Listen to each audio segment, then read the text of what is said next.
I'm never getting in a car again, and here's why. It was a typical Friday evening, with the sun setting over the horizon as people made their way home from work.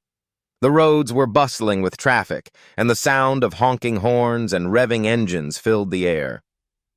Emily, a 25-year-old marketing executive, was driving home from a long day at the office. She was behind the wheel of her sleek black sedan, cruising down the highway at a steady 60 miles per hour. She was lost in thought, replaying the events of the day in her mind, when suddenly, her world was turned upside down.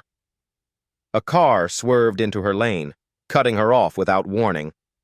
Emily slammed on the brakes, but it was too late.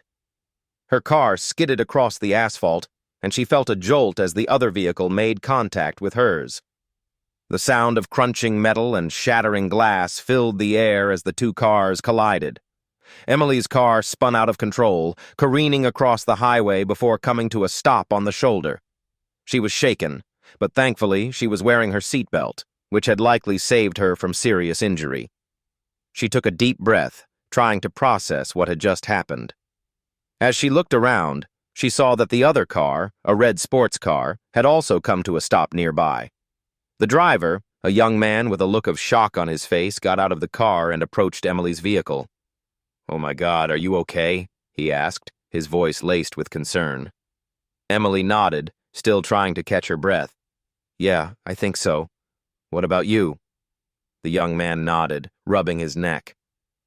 "I'm fine, just a little shaken up. I'm so sorry about this.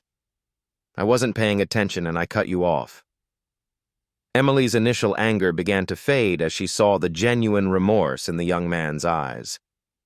"It's okay. Accidents happen," she said, trying to reassure him.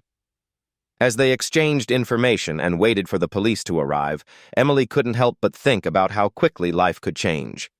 1 minute she was driving home from work, and the next, she was involved in a car crash. It was a sobering reminder to always be vigilant and appreciate the fragility of life. The police arrived soon after, and Emily and the young man gave their statements.